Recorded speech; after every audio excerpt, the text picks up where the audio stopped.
Hello everybody. I am recording my lecture for unit 6, Muromachi, and Edo period in Japan. So from the end of the 14th century to the middle of the 16th, Japan had Muromachi period.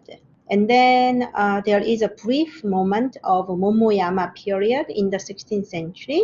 And then around 1600 up to the 1864, we will have Edo period. So as I told you earlier in Joseon Dynasty of Korea, Japan goes through Muromachi, Momoyama, and Edo period during the Joseon Dynasty of Korea. And if you want to know more about this period, you can read Stanley Baker's Japanese Art. So Muromachi period is another military government, and during this time, the military government paid great attention to Buddhism, and Shingon and Tendai are two important sects.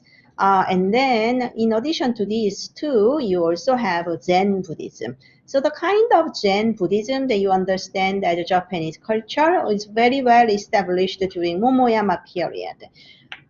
This one is called the Golden Pavilion, Kinkakuji. As you can see, it's a three-story little pavilion in front of artificial pond. Japan is known for their garden design. So this little pavilion is covered with gold.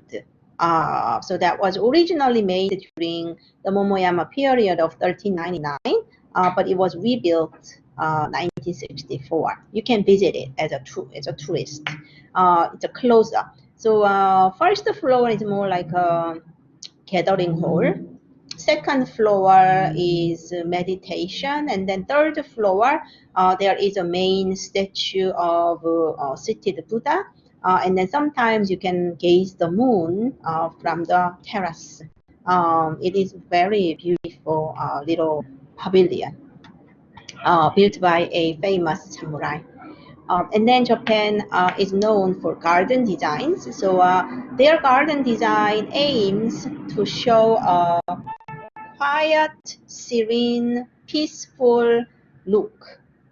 They don't want to look too much articulated or decorated. Something like a little natural, as if you found this spot by accident, but it is designed. But the point of design is casual, as if you didn't spend too much time in order to decorate it. So we are going to focus on this dry landscape garden. If you go to Kyoto, there is a temple called Ryoanji. That means we make dragon peaceful. So in a way, it is the temple where you can restore your inner peace. So it's a Buddhist temple. But here, let me get the full mode, and then I get my pen. Here, parallel to this garden, there is a big, long building. And here, at least 24 monks can sit down together and meditate. But they need a little bit of a focal point where they can focus during the meditation. So that is this garden, enclosed by the wall, and this is called dry landscape because there is no water. Japanese people can make that artificial pond, right? You've seen examples earlier like this, but they didn't put water, so that's why it's called the dry landscape. And you have a small pebble, not pedal, small pebbles and rocks and a little bit of moss. So the whole idea is this looks like a colossal ocean with islands, or sometimes it looks like a river with those big rocks, or it would look like as is a sandstones or sand field with a bit of smaller rocks. But it all depends on your mind of that day. So these were created as a focal point of the meditation. In a way, it's a tool, visual aid for your meditation. So this tradition was well established in Muromachi period because samurais, military leaders, they became followers of Zen Buddhism or Zen Buddhist practices.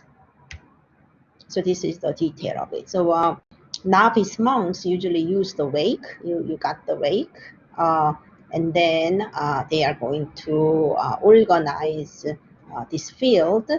They wake it. So as you can see, then you have this like a pinstripe style, parallel lines. That's also part of meditation too. So Zen Buddhism emphasized something quite monotonous, natural, and simple. And the point is they wanted to evoke something impressive but quiet.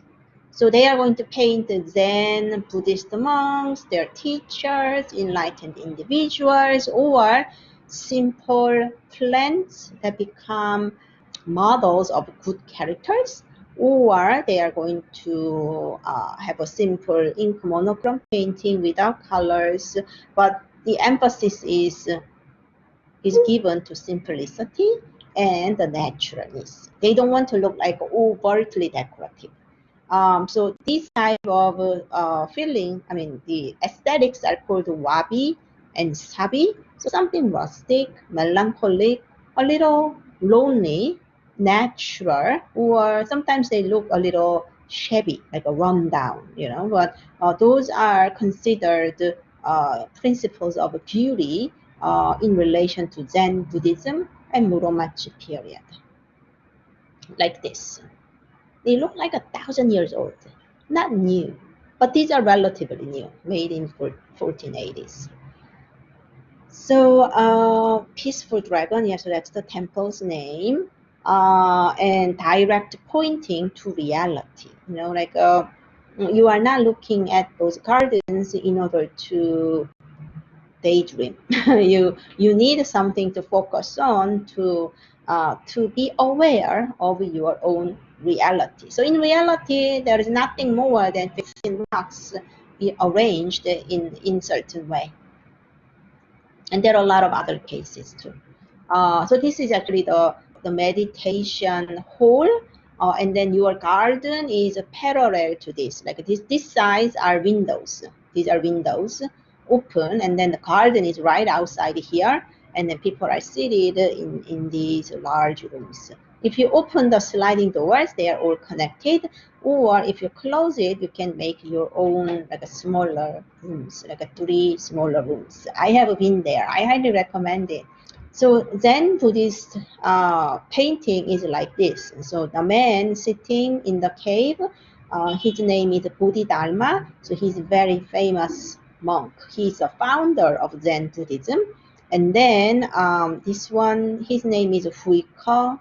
Somewhere you can see Huike. He's a Chinese monk. He's a follower. He's a student of Bodhidharma. Bodhidharma is from India.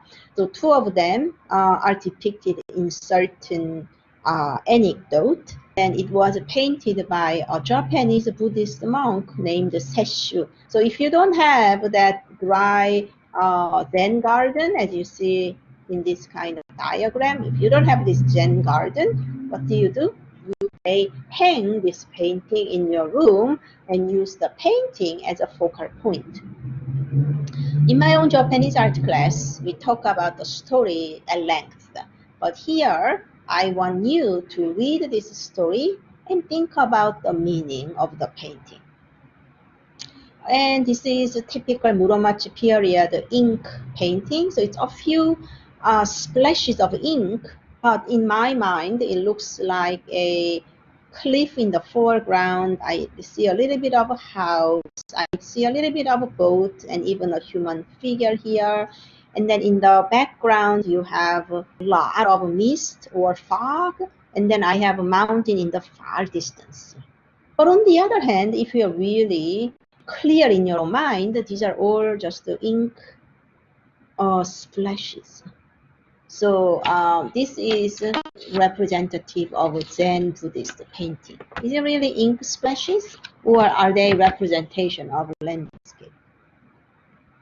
Again, it depends on your mindset.